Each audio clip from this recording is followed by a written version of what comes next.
रात का सन्नाटा चारों ओर फैला हुआ था। ट्रक हाईवे पूरा सुनसान था। चारों ओर ठंड से हाड़ कपा देने वाली ठंड चल रही थी। हाईवे के चारों ओर घना जंगल था। उसी हाईवे पर एक मर्सिडीज दौड़ रही थी। उसमें 3 लोग सवार थे, राहुल, निधि और उनकी 10 साल की बेटी तानिया। राहुल अपने दोस्त सैफ के घर ईद की पार्टी में शामिल होने के लिए गया था और पार्टी करके घर लौट रहा था। निधि ने मुस्कुराकर ड्राइव करते हुए राहुल से कहा, कुछ भी कहो राहुल, आज तो ईद की पार्टी में मजा आ गया। हाँ, मेरा दोस्त बहुत ही बिंदास और हंसी मजाक करने वाला व्यक्ति है। मैंने देखा उसके घर पर शहर की एक से एक बड़ी हस्ती थी, मगर फिर भी वो उन सबको इग्नोर करके हमें इम्पोर्टेंस दे रहा था। हाँ, देगा क्यों नहीं, आखिर मेरा दोस्त जो है। सच में राहुल, अमेरिका से इंडिया लौटकर बहुत अच्छा फील हो रहा है। वैसे तुम्हारा दोस्त सचिन अभी तक नहीं आया अमेरिका से? निधि की बात सुनकर राहुल चौंक कर बोला, ओह शिट यार, उसका फोन आया था कि वो इंडिया आ रहा है। उसने बोला था कि मुझे एयरपोर्ट पर पिक कर ले। निधि बहुत नाराज होगा वो। कोई बात नहीं, उससे बोल देना कि तुम्हें बिल्कुल याद नहीं रहा और फिर तुम्हें सैफ की इनवाइट की हुई ईद पार्टी में भी तो शामिल होना था। निधि ने इतना बोला ही था कि उसकी बेटी तानिया ने अपनी माँ की ओर देखकर कहा, मुझे भूख लगी है माँ, और प्यास भी। तानिया की बात पर निधि ने बुरा सा मुंह बनाकर उसकी ओर देखकर कहा, पार्टी में तो इतना खाया था तुमने, फिर भी भूख लगी है। निधि की बात पर तानिया ने मासूम सा चेहरा बनाकर कहा, कोई बात नहीं मम्मी, मुझे पानी ही पिला दीजिए। कितनी बार बोला है मुझे मम्मी मत बोला करो। पानी अभी नहीं है, आगे जाकर कोई शॉप पड़ेगी तो बोतल खरीद के दे दूंगी। निधि की बात पर राहुल ने मुस्कुराकर कहा, छोटी बच्ची है निधि, इतना नाराज होना सही नहीं है। राहुल ने इतना कहा ही था कि अचानक एक काली परछाई राहुल की कार के सामने आकर खड़ी हो गई। राहुल के पैर अचानक ब्रेक पर पड़ गए। गाड़ी तेज रफ्तार में थी। ब्रेक अचानक लगने से पलटते पलटते बाल बाल बची थी। राहुल के चेहरे पर भयानक ठंडी में भी पसीने की बूंद टपकने लगी। वो दोनों कार से बाहर निकल आए। निधि ने डरते हुए कहा, आखिर कौन था ये? ऐसा लगा जैसे कि कोई भयानक काली परछाई मेरे कार के सामने आकर खड़ी हो गई हो। वह दोनों काली रात के सन्नाटे में इधर उधर देखने लगे। तभी निधि को एक घने पेड़ के पास 2 चमकीली हुई आंखें दिखाई दी।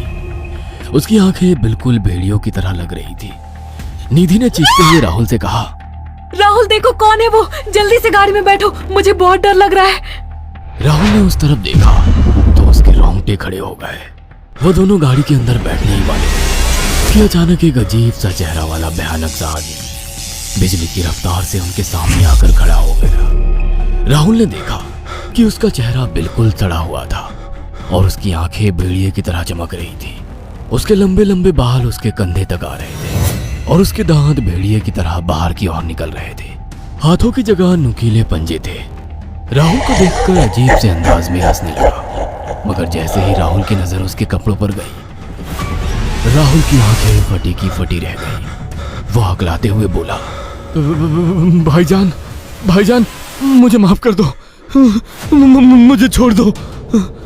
राहुल ने इतना कहा ही था कि अचानक उस अजीब से दिखने वाले भयानक आदमी ने अपने पंजों से राहुल की गर्दन कसकर पकड़ ली और एक ही सेकंड में उखाड़ कर जमीन पर फेंक दी। राहुल के धड़ से लाल रंग का खून का फुहारा फूट पड़ा।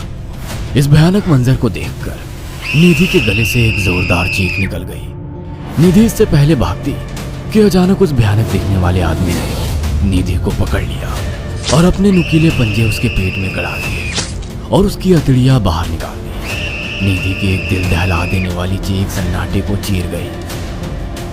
अचानक हवा का एक बवंडर उठा और वो भयानक सा दिखने वाला व्यक्ति देखते ही देखते बवंडर के साथ गायब हो गया। तानिया ने डरते डरते निधि के मोबाइल से पुलिस और सैफ को बुला लिया और कुछ ही देर में वहां चारों ओर पुलिस की गाड़ियां थी। पुलिस ने राहुल के दोनों दोस्त सैफ और सचिन को वहीं बुला लिया। इंस्पेक्टर अर्जुन ने दोनों से कहा, मैंने ऐसी हत्याएं अपने करियर में कभी पहले नहीं देखी। ये काम तो ना किसी जानवर का लगता है, ना ही किसी इंसान का। सचिन कपकपाती हुई आवाज में बोला, आप कहना क्या चाहते हैं? कुछ कह नहीं सकता।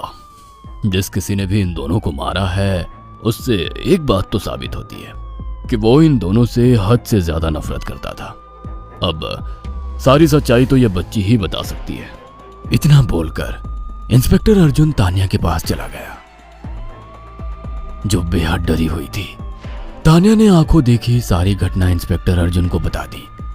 तानिया की बात सुनकर इंस्पेक्टर अर्जुन कंफ्यूज चेहरा लेकर मोबाइल पर किसी से बात करने लगे।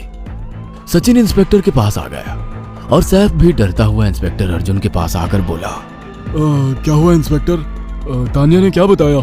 उसने जो बताया वो काबिले यकीन नहीं है। उसकी बात पर किसी भी तरह से यकीन नहीं किया जा सकता। फिर भी कुछ तो बताया इंस्पेक्टर। हाँ, उस बच्ची के मुताबिक एक भूत ने निधि और राहुल को बड़ी बेदर्दी से मारा है। इंस्पेक्टर की बात सुनकर दोनों बुरी तरह से चौंक गए। क्या मतलब है इस बात का? बच्ची बेहद डरी हुई है। हम आगे की तफ्तीश जारी रखेंगे। निधि और राहुल तो चले गए, अब तानिया को मैं रख लूंगा। नहीं, राहुल मेरा अच्छा दोस्त था। तानिया अब मेरे साथ रहेगी। देखिए, बच्ची के माँ बाप अब इस दुनिया में नहीं है और आप दोनों भी शादीशुदा है। मुझे नहीं लगता कि आप दोनों बच्ची की सही से देखभाल कर सकते हैं। मेरी कोई औलाद नहीं है। मैंने अपनी पत्नी को फोन कर दिया है, वो भी IPS ऑफिसर है। ये बच्ची आज से मेरे साथ रहेगी। उसका मासूम चेहरा मेरे दिल में उतर गया है। अब तुम दोनों जा सकते हो। पूछताछ के लिए मैं जब भी तुम्हें बुलाऊं तुम दोनों आ जाना। इंस्पेक्टर ने ये बात बोली ही थी कि अचानक वहां पर मौसम बदल गया। चारों ओर काली घटाएं छा गई और एक भयानक बवंडर उठा और देखते ही देखते सब पुलिस वालों के सामने वो भयानक चेहरे वाला आकार सबके सामने खड़ा हो गया। उसको देखकर सबके रोंगटे खड़े हो गए। देखते ही देखते उसने अपने भयानक पंजे सैफ की आंखों में डालकर उसकी आंखें निकाल ली। सैफ ने चीखते हुए वहीं दम तोड़ दिया। उस भयानक आदमी को देखकर सचिन उसके पैरों पर गिर गया। तुम तो भाईजान से कपड़े पहने हो। मैं समझ गया, तुम भाईजान हो। मुझे माफ कर दो भाईजान, मुझे यहाँ से जाने दो। मैंने कुछ नहीं किया था। वो भयानक चेहरे वाला गुर्राते हुए बोला, बता इन सबको कि ये सब इतनी भयानक मौत क्यों मरे। सचिन दौड़ता हुआ इंस्पेक्टर अर्जुन के पास गया और बोला, मैं जानता हूँ इसने इन तीनों को क्यों मारा। इसका नाम भाईजान था। जब ये जिंदा था ये किसी का भाई किसी की जान था। बहुत साल पहले ये हम सबका बहुत अच्छा गहरा दोस्त और बिजनेस पार्टनर था। ये सबकी बहुत मदद किया करता था। इसकी प्यारी सी बेटी थी तानिया, जो इस वक्त कार के अंदर बैठी हुई है। ये इसी की बेटी है। भाईजान अपने सारे पैसों से एक बहुत बड़ा हॉस्पिटल खोलना चाहता था जिससे गरीबों का मुफ्त इलाज किया जा सके, मगर हम तीनों इसके लिए तैयार नहीं थे। हमारी नीयत उसकी दौलत पर खराब थी और एक दिन हम सब धोखे से ईद के दिन भाईजान को यहाँ ले आए और इसे मारकर फेंक दिया। तो फिर तुम सबने इसकी बेटी को क्यों जिंदा छोड़ दिया? हमें बाद में पता लगा कि भाईजान ने सारी जायदाद अपनी बेटी के नाम कर दी है, इसीलिए हमने भाईजान की पत्नी को भी मार दिया। और तानिया का तुम 18 साल की उम्र पूरी करने का इंतजार कर रहे थे ताकि सारी जायदाद अपने नाम करा सको और बाद में उसे भी ठिकाने लगा सको। इसी के लिए तुम दोनों इस मासूम बच्ची को अपने साथ रखने की जिद कर रहे थे। जी, आपने बिल्कुल सही कहा। हम तानिया को भी इसी जगह लाकर मार देते। सचिन की बात सुनकर इंस्पेक्टर अर्जुन की आंखों में खून उतर आया। इंस्पेक्टर अर्जुन के कुछ कहने से पहले ही भाईजान बिजली की रफ्तार से इंस्पेक्टर अर्जुन की आंखों के सामने से सचिन को पकड़कर ले गया और उसके शरीर के टुकड़े टुकड़े कर दिए और हवा में उठे एक तेज बवंडर के साथ गायब हो गया। सारी घटना इंस्पेक्टर अर्जुन की आंखों के सामने हुई थी। तानिया को इंस्पेक्टर अर्जुन और उसकी पत्नी ने अपनी बेटी की तरह पाला। अगर आपको हमारी ये कहानी पसंद आई हो तो इसे लाइक और शेयर करना ना भूलें। साथ ही ऐसी और नई कहानियों के अपडेट्स पाने के लिए हमारे चैनल को जरूर सब्सक्राइब करें।